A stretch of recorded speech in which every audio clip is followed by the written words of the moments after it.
What's going on, everyone? This is Kevin Breeze here, and in this video we're going to be comparing the ZTE Blade Max View to the LG Fenix 4. So without further ado, let's get started. So the ZTE Blade Max View is available for $199, and the LG Fenix 4 is available for $59.99. Now, the ZTE Blade Max View is available unlocked, and this device actually works with a variety of different carriers, including GSM and CDMA carriers. The ZTE Blade Max View features a 6-inch 1080p display, and the LG Fenix 4 features a 5-inch 720p display. So you're getting a higher resolution display with the ZTE Blade Max View than you are with the LG Fenix 4. Now, neither of these two devices feature a notch on the top, unlike some other devices like the latest iPhones that have come out recently. And you can see both devices do have a decent amount of bezel on the top and bottom, but there is less bezel on the ZTE Blade Max View. The ZTE Blade Max View features an 8-megapixel front-facing camera, and the LG Fenix 4 features a 5-megapixel front-facing camera up here on the top. The ZTE Blade Max View features 32 gigabytes of internal storage with the ability to expand that with a microSD card, and the LG Fenix 4 features 16 gigabytes of storage, but you can also expand that with a microSD card.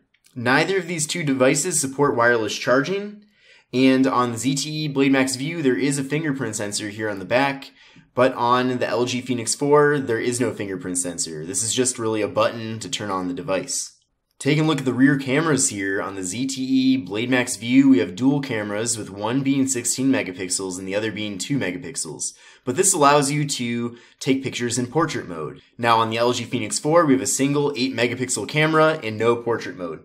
The ZTE Blade Max View features 3 gigabytes of RAM, and the LG Fenix 4 has 2 gigabytes of RAM. The ZTE Blade Max View features a Qualcomm Snapdragon 435 processor, and the LG Fenix 4 features a Qualcomm Snapdragon 425 processor. Now both devices top out at recording video at 1080p at 30 frames per second, and the battery in the ZTE Blade Max View is a massive 4,000 milliamp hours, whereas the battery in the LG Fenix 4 is smaller at 2,500 milliamp hours. Both devices at the moment at least run Android 7.0 Nougat, but I'm sure there's going to be an update eventually for both of these. Now taking a look at the front here, like I mentioned before, we have the displays. So we have a 6-inch display on the ZTE Blade Max View and a 5-inch display on the LG Fenix 4, but you can see looking closely here that the display is really a lot better with the ZTE Blade Max View. It really is a great looking display on this device.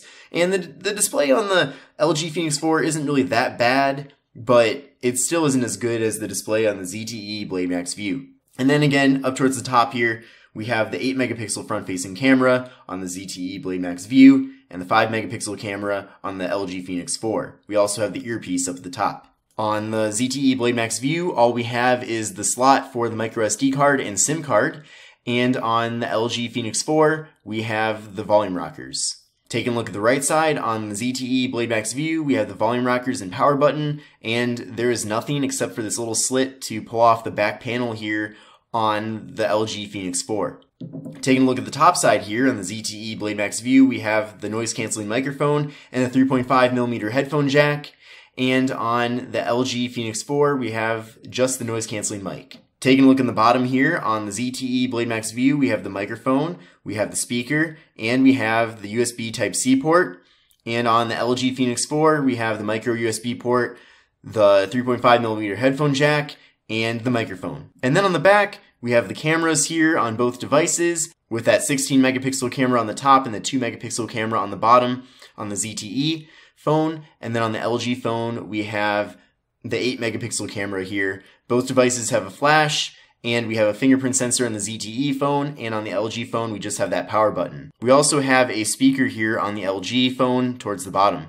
Alright, so now that we have compared the hardware of these two devices, I would like to now do some commonly done tasks here. So we're going to start off by pulling up the camera. So 1, 2, 3, go. And it looks like the ZTE Blade Max View is a lot quicker at pulling up the camera, which is interesting to see. We're now going to pull up Google Chrome on both devices here. So 1, 2, 3, go. Okay, Chrome was first to open up content here on the ZTE Blade Max View, but it wasn't too far behind on the LG Fenix 4. We're now going to start up Yahoo on both of these devices. So 1, 2, 3, go. And it was pretty close here, but it looks like the ZTE Blade Max View was first to open up yahoo.com. This is also a good chance to see which device is better at showing content, and you can see that a little bit more content is able to fit in the screen on the ZTE Blade Max View. Let's now pull up Engadget on both devices, so 1, 2, 3, go. And it looks like the LG Phoenix 4 was actually first to pull up Engadget. That's kind of surprising, I wasn't expecting that. But let's scroll down a little bit and pull up one article on both of these. So 1, 2, 3, go. And it looks like it's pretty close here between the two.